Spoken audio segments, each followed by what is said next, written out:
Assalamualaikum warahmatullahi wabarakatuh. Kembali lagi di Harian Radar Seluma. Untuk kali ini kita akan bincang-bincang santai bersama salah satu petinggi di Kabupaten Seluma, yaitu sudah ada di depan saya Kapolres Seluma, Bapak AKBP Switanto Prasetyo SIK. Apa kabar Pak? Alhamdulillah sehat. Iya, baiklah. Sebelumnya kami mengucapkan terima kasih karena sudah menyempatkan hadir di bincang-bincang santai Radar Seluma. Terima kasih Pak. Baik, langsung saja kita ke sesi pertanyaan. Bapak Switanto, sudah berapa lama bertugas di Kabupaten Seluma Pak? Dan sebelumnya bertugas di mana? Kalau sampai dengan hari ini hampir 6 bulan. Ya. Karena saya masuk ke sini, saya masih ingat tanggal 15 Mei 2020 kemarin. Kemudian sebelumnya saya tugas di Polda Bali. Oke, baik, sebelumnya mohon maaf Bapak, boleh dibuka maskernya iya. biar lebih jelas kita bincang-bincangnya, karena ini sudah jaga jarak ya. Oke. Lalu apa deskripsi Bapak tentang Kabupaten Seluma? Kalau deskripsi yang bisa saya gambarkan di sini, Kabupaten Seluma itu bentang alamnya itu memang memiliki karakteristik yang berbeda dengan wilayah lain yang saya temui yang selama ini saya berdinas. Ya. Kalau di Seluma ini kabupatennya itu kita bisa melihat ada bentang alam perbukitan, Ya. kemudian sampai dengan ke pesisir laut atau pesisir perairan, itu yang karakteristik yang pertama. Kemudian yang kedua, Kabupaten Seluma ini salah satu di antara beberapa kabupaten di Provinsi Bengkulu ini yang memiliki cukup luas dibandingkan kabupaten yang lain. Yang kedua, kemudian yang ketiga, heterogen masyarakatnya. Saya lihat mulai dari Kecamatan Sukaraja sampai dengan Semidang Alas Maras, ini masyarakatnya heterogen dari berbagai suku maupun agama. Ini yang saya salut untuk Kabupaten Seluma yang bisa saya tambahkan. Iya, oke, baik. Kabupaten Seluma itu memiliki topografi yang katakanlah wilayah yang sulit dijangkau gitu ya. Jadi daerah mana saja yang sudah Bapak kunjungi? Alhamdulillah kalau untuk lokasi yang terjauh, kata orang itu di Padang Capu sudah saya kunjungi. Ya, baik itu Capu Ilir maupun Capu Ulu. Kemudian di Ulu Talu juga sudah pernah saya kunjungi. Dan rencana memang saya ada mengunjungi beberapa lokasi, misalnya seperti Sinar Pagi maupun Kayu Ulang yang memang sudah saya rencanakan, tapi karena mengingat kesibukan dan berbagai hal belum sempat saya kunjungi. Oke, jadi sudah cukup banyak daerah yang apa yang Bapak lihat di sana Pak? Kalau di sana ini saya salut sama masyarakat yang seperti di daerah Hilir Capu maupun Ulu Capu. Yeah. Jadi mereka dengan kesulitan medan yang dihadapi, tapi mereka masih bersemangat, mereka bisa bercocok tanam di sana, kemudian membawa hasilnya yang saya salut, yang luar biasa yang saya tahu. Oke. Lalu berikutnya apa tanggapan Bapak secara personal terhadap warga Seluma yang terdiri dari berbagai suku dan ras?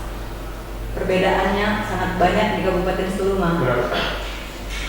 Kalau yang bisa saya sampaikan di sini, dengan adanya berbagai macam suku maupun agama, berarti indikasi di Kabupaten Seluma ini masyarakatnya ini mau menerima masyarakat dari suku apapun, agama apapun, berarti kan mereka ini ingin maju ke depannya ini. Yeah. Jadi mereka tidak tertutup terhadap pendatang.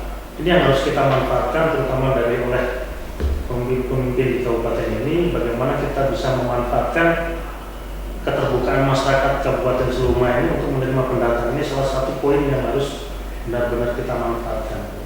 Iya. Lalu definisi sukses itu menurut Bapak Switanto itu apa? Seperti apa? Kalau menurut saya sukses itu segala apa yang kita inginkan itu yang sudah tercapai, itu kalau menurut saya sukses ya. Jadi apa yang saya inginkan atau apa yang kami inginkan itu sudah tercapai, itu adalah kesuksesan. Kalau belum tercapai itu belum sukses. Oke, jadi satu keinginan yang Benar, benar-benar ya. diinginkan dan sudah tercapai, Nah, itu benar artinya itu. sukses. Sukses itu namanya. Oke, baik, kita masuk ke sesi berikutnya. Itu Babin Kaptipmas itu saat ini begitu penting dan menjadi mata kepolisian di desa-desa dalam mendeteksi semuanya. Apakah saat ini semua desa di Kabupaten Suma ada Babin Kaptipmasnya, Pak? Kalau dengan sampai saat ini, saya akui terus terang kalau untuk di Polres ini memang dengan kondisi desa 182 desa, kemudian kelurahan ada 20 kelurahan, memang masih memerlukan personil yang cukup banyak. Tapi dengan adanya Babin Kaptipmas yang sekarang ini jumlahnya 50, memang itulah yang kami maksimalkan dengan keterbatasan yang ada. Jadi mereka ini satu Babin Kaptipmas bisa mengendal atau bisa membawai 3-4 desa atau kelurahan. Jadi mereka bertanggung jawab ke 3-4 desa atau kelurahan. Jadi dia masih merangkul. Masih merangkap. Jadi satu Merangkap, orang ya. 3-4-5 desa. Oke. Mengingat pilkada sebentar lagi 9 Desember 2020. Tampaknya beban Kaptipmas di pundak polisi semakin berat, gitu ya. Dan bagaimana peranan Polri dalam pelaksanaan pilkada serentak Desember nanti? Kalau tugas Polri untuk pelaksanaan pilkada ini yang jelas yang pertama adalah bagaimana kita melaksanakan pengamanan tiap tahapan biar berjalan dengan lancar, itu yang poin yang pertama. Kemudian yang kedua adalah tugas Polri dalam hal pilkada ini sebagai penegak hukum. Kita bergabung dalam sentra Gakumdu, itulah tugas yang kedua yang kita laksanakan. Kemudian tugas yang ketiga adalah ini pelayanan bagaimana nanti masing-masing paslon mengajukan surat izin untuk pelaksanaan kegiatan kampanye dan sebagainya, itu sebagai tugas pelayanan. Jadi yang pertama adalah bagaimana kita melaksanakan tugas sebagai pengaman, kemudian yang kedua bagaimana kita sebagai penegak hukum, yang ketiga bagaimana kita sebagai pelayan. Oke, baik. Berapa banyak personil yang diterjunkan dalam pelaksanaan pilkada nanti, Pak? Kalau khusus untuk pemungutan suara nanti kita gunakan 3 personil, yaitu 230 personil nanti yang kami gunakan untuk tahap pemungutan suara. Oke. Jadi Seluma memiliki 3 pasangan calon bupati dengan latar belakang yang tentunya berbeda, dan sehingga nanti dikhawatirkan akan terjadi konflik politik. Lalu bagaimana pihak kepolisian mengatasinya nanti, Pak? Kalau yang sudah kami laksanakan selama ini, dari ketiga paslon ini kan memang memiliki latar belakang yang berbeda-beda. Iya. Kemudian dari asal usulnya juga berbeda-beda. Kami mulai dari awal sebelum beliau-beliau ini diumumkan sebagai paslon, itu kami sudah melakukan pendekatan terhadap ketiga paslon ini. Kemudian kami juga sudah silaturahmi ke masing-masing tim ses, bagaimana kita ini mengajak sama-sama merangkul juga agar fair untuk melaksanakan pilkada ini. Kemudian bagaimana sama-sama juga untuk berusaha menciptakan pilkada ini biar aman, tertib, lancar dan juga sejuk. Itu yang sudah kami laksanakan pendekatan ke beliau. Baik, terkait soal netral, bagaimana Bapak mewujudkan kenetralan polisi di Seluma, gitu ya? Untuk netralitas Polri ini adalah harga mati. Tadi pagi sudah kami laksanakan fakta integritas, penandatanganan fakta integritas terhadap semua anggota Polri, bahwa anggota Polri memang disumpah oleh negara harus netral dalam tahapan pilkada ini. Ini sudah diatur oleh aturan perundang-undangan, antara lain oleh undang-undang kepolisian. Itu jelas di situ disebutkan bahwa anggota Polri tidak memiliki atau tidak boleh memilih dan tidak boleh dipilih. Itu yang pertama. Kemudian di Undang-Undang Pemilu juga disampaikan seperti itu, bahwa TNI Polri tidak memiliki tidak bisa atau tidak boleh untuk memilih. Itu salah satu aturan-aturan yang harus Jadi tidak boleh memilih dan tidak boleh dipilih kecuali mengundurkan diri yang bersangkutan atau memang sudah pensiun atau silakan kalau mau mencalon. Oke. Jadi kalau mau mencalon atau mau memilih gitu ya, Ya. silakan mengundurkan diri terlebih Benar, dahulu. ya. Oke, baik. Dengan tak terbentuknya informasi melalui media sosial, jelang pilkada rawan terjadi berbagai pelanggaran UU ITE oleh pemilik akun ya Pak ya. Seperti apa? Seperti ujaran kebencian, terus banyak sekali postingan-postingan mungkin hoax yang sering ditulis dan di-share oleh pemilik akun. Lalu apa himbauan Bapak Kapolres terhadap masyarakat yang saat ini sedang rasanya sangat berdebat-debat seperti itu di media sosial? Harapan saya dan juga himbauan saya kepada masyarakat, kita ini harus bijak dalam menggunakan alat media ini. Yeah. Ya. Kita jangan mudah terpancing ataupun terprovokasi oleh berita-berita yang belum tentu kebenarannya. Itu adalah berita hoax dan ada aturannya di Undang-Undang ITE. Yeah. Kalau memang nanti itu terbukti tidak benar atau menghasut kepada masyarakat dan menimbulkan kebencian ataupun menimbulkan hal-hal negatif lainnya, itu ancamannya cukup berat. Yeah. Antara lain hukumannya itu bisa 6 tahun dan dendanya bisa 1 miliar. Itu harus kita antisipasi. Makanya pesan saya, harapan saya selaku aparat keamanan, kita ini bijak-bijaklah kita menggunakan media.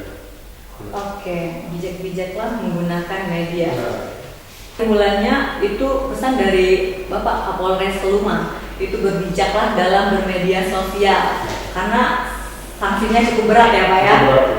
Salah satunya uang, denda. kalau denda itu sekitar 1 miliar dan ancaman hukumannya itu bisa 6 tahun. Itu yang Ya. harus kita waspadai, kita antisipasi. Oke, ancaman bisa sampai 6 tahun dan belum lagi denda 1 miliar ya Pak ya. Jadi hati-hati untuk masyarakat Kabupaten Seluma. Lalu pertanyaan selanjutnya, pernahkah Polres melakukan pemantauan langsung terhadap arus informasi berkembang di media sosial? Terus bagaimana bentuk pengawasan yang dilakukan di media sosial? Apa ada tim khusus atau penertiban dan tim untuk merazia penertiban terhadap akun penyebar hoax tersebut Pak? Kalau untuk tim khusus memang sudah ada dari sebelum pilkada ini pun sudah ada tim khusus yang memang masing-masing polres itu ada. Ya. Kita tidak bekerja sendiri, tapi kita juga koordinasi juga dengan dari IT Polda juga. Jadi kita tetap pantau apakah memang ada berita-berita hoax atau tidak, itu nanti yang dilaporkan kepada kami. Oke, baik. Kita berbicara tentang COVID-19 yang saat ini tentunya belum nyah dari Kabupaten Seluma ya Pak ya. Kemarin sempat hijau dan sekarang katanya merah lagi. Itu bicara tentang COVID ini dan pilkada 9 Desember 2020 ini juga menjadi tugas yang cukup sulit. Bagaimana instruksi Bapak agar nantinya tidak ada klaster pilkada? Untuk pelaksanaan tahapan pilkada ini, kami sudah koordinasi baik dengan KPU maupun Bawaslu. Sudah ada aturan ataupun petunjuk dari KPU Pusat, yaitu PKPU nomor 6 tahun 2020 tentang pelaksanaan pilgub, kemudian pilbupati ataupun wali kota juga sesuai dengan protokol kesehatan. Itu yang memang benar-benar sebagai patokan kita pelaksanaan di lapangan. Ya. Jadi yang penting itu kalau kita ikutin, baik itu oleh paslon, baik itu oleh tim ses, insya Allah semuanya berjalan lancar sesuai dengan protokol kesehatan. Jadi apakah nanti ada memang dari pihak tim kepolisian menjadi salah satu tim protokol juga di sana nanti atau pemandunya atau seperti apa? Kalau selama ini yang sudah kami laksanakan apabila ada kampanye, karena kampanye ini kan semuanya harus berdasarkan protokol kesehatan, ada batasannya. Kalau dulu itu boleh rapat umum, boleh menghadirkan masyarakat banyak, sekarang nggak boleh. Sekarang ini hanya pertemuan terbatas, itu pun masa yang ada di kegiatan tersebut hanya 50 orang. Ya. Apabila ada lebih dari 50 orang, sebelum pelaksanaan nanti dari pihak Bawaslu atau Panwascam itu akan memberitahu, akan menyampaikan bahwa jumlah massa sudah tidak sesuai dengan ketentuan. Itu nantinya kalau memang nanti tetap masih dilaksanakan, itu nanti koordinasi dengan kami untuk kami kami kabarkan. Jadi pemantauannya melewati Bawaslu seperti Benar, itu? karena kan untuk pelaksanaan untuk pemantauan dan pengawasan tahapan pilkada ini tugasnya adalah dari Panwascam dan juga Bawaslu. Oke, baik. Sejauh ini berapa banyak pelanggaran yang ditindak Polres Seluma, Pak? Khususnya pelanggaran protokol kesehatan selama masa kampanye atau pelanggaran lainnya? Kalau untuk aktivitas rutin sehari-hari, kita sudah rutin melaksanakan kegiatan bersama dengan Satgas. Ya. Kalau di Kabupaten Seluma ini, bukan hanya di Kabupaten Seluma sebenarnya, semua seluruh Indonesia sama. Jadi kalau dulu gugus tugas, sekarang ini adalah Satgas namanya. Ya. Satgas ini gabungan antara Pol PP karena pemerintah daerah yang dikedepankan, kemudian di backup oleh kami dari kepolisian maupun dari TNI. Jadi kami rutin untuk menegakkan aturan bagaimana masyarakat harus tertib ikutin protokol kesehatan. Nah, kalau sanksi yang sudah dilaksanakan ini, kalau teguran cukup banyak, mulai dari pertama dulu COVID baru muncul itu sampai dengan sekarang itu sudah 3.000 lebih. Yeah. Tapi kalau untuk sanksi sosial, karena kita ini ada peraturan bupati yang harus kita tegakkan juga, itu kan hukumannya kan sosial. Jadi dia itu kalau memang tidak memakai masker dan sebagainya harus membersihkan lingkungan sekitarnya dan sebagainya. Itu kurang lebih sudah sekitar 276 kali atau 276 orang yang ditindak pada saat kita melaksanakan kegiatan razia protokol kesehatan. Iya, cukup banyak ya Pak ya? Ya cukup banyak, mungkin masyarakat masih belum paham atau sudah paham tapi tidak peduli dengan susah yang harus kita rutinkan. Jadi tingkatkan lagi kepedulian Nah, ya, sama-sama gitu. Iya, oke. Baik, pada kacamata Polres Seluma, wilayah mana di Kabupaten Seluma yang masuk wilayah rawan pelanggaran? Apa upaya dan strategi Polres Seluma?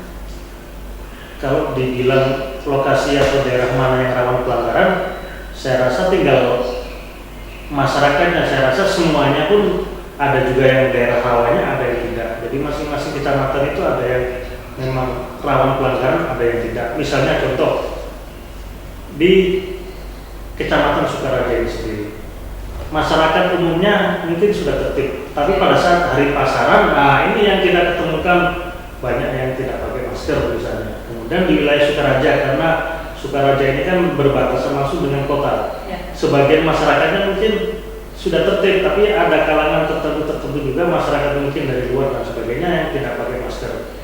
Jadi saya rasa sama-sama semuanya, ada yang rawannya, ada yang tidaknya. Jadi merata ya Pak ya? Merata ya, sama-sama merata. Okay. Tinggal dari pribadinya masing-masing aja sekarang ini harus. Jadi tidak menyangkut daerah mana, Ya, tapi tidak, pribadinya masing-masing ini. Oke, baik. Apa sosialisasi berbentuk himbauan masih efektif supaya preventif atau mencegah pelanggaran itu masih masih efektif gitu Pak? Kalau sampai dengan saat ini, baik itu sosialisasi maupun edukasi itu masih efektif. Jadi kita kasih tahu, kadang ini masyarakat ini bawa tapi di saku maskernya, bawa kadang nggak dipakai secara benar. Itu memang yang harus edukasi, yang harus kita berikan. Tapi ya jalan terakhir kalau memang masyarakat ada yang masih membandel, ya kita kita laksanakan operasi justisi itu.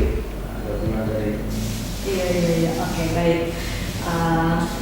Baik, rasanya itu saja bincang-bincang Radar Seluma dengan Kapolres Seluma, Bapak AKBP Switanto Prasetyo SK. Sebelum kita tutup seperti biasa Pak, kepada Bapak Kapolres Seluma boleh menyampaikan pesan untuk warga Seluma terkait pilkada.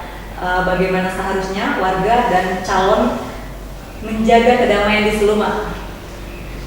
Saya selaku Kapolres Seluma berharap dan juga mengajak seluruh masyarakat untuk ikut mensukseskan pilkada ini, yaitu yang pertama dengan hadir pada saat pemungutan suara nanti tanggal 9 Desember. Kemudian yang kedua, jangan terpengaruh berita hoax, kemudian jangan terpengaruh provokasi mengenai sara. Kemudian yang terakhir adalah kita sama-sama ciptakan Kabupaten Seluma ini aman, tertib, lancar dan juga pilkadanya bisa sukses. Itu yang kami harapkan, sehingga siapapun nanti paslon yang terpilih, itulah pilihan terbaik dari masyarakat untuk bisa membawa Seluma ini ke depan lebih baik. Itu yang kami harapkan. Oke, lalu untuk calonnya, tadi dari masyarakatnya ya. Ya. Nah, untuk para paslon, baik itu paslon nomor 1, kemudian paslon nomor 2 dan nomor 3, ya kami berharap semoga apa yang beliau harapkan bisa tercapai.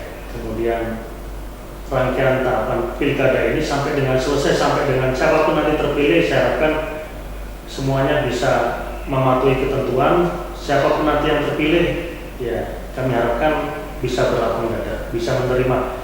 Menang kalah itu sudah memang aturannya, permainannya seperti itu, tapi semuanya sudah digariskan oleh Allah gitu. Ya, baik. Untuk terakhirnya, pesan untuk Radar Seluma, Pak. Pesan untuk Radar Seluma, ya saya berdoa semoga ke depan bisa semakin sukses. Amin. Dan semakin dicintai masyarakat, dan beritanya semakin semakin bisa sama masyarakat itu namanya. Iya, diapresiasi masyarakat. Itu yang memang saya harapkan semua. Jadi bisa mensejajarkan dirinya dengan media-media baik itu di tingkat provinsi, bila perlu mungkin di tingkat nasional. Itu yang saya harapkan. Iya, oke, terima kasih. Terakhirnya, rasanya cukup sampai di situ bincang-bincang santai kita hari ini kepada Bapak Kapolres Seluma. Terima kasih sudah hadir, dan untuk masyarakat Kabupaten Seluma boleh ya dipromosikan dulu kepada Bapak Kapolres channel YouTube kita, Pak Radar Seluma. Oke. Untuk masyarakat Seluma, ya, kita sama-sama angkat, kita sama-sama dorong media yang dari Kabupaten Seluma ini, yaitu Radar Seluma. Jangan lupa kita like, kemudian kita beri komen, dan juga subscribe channelnya, yaitu di YouTube Radar Seluma. Oke, untuk mendapatkan informasi terupdate, kami akhiri. Wassalamualaikum warahmatullahi wabarakatuh. Terima kasih, Bapak.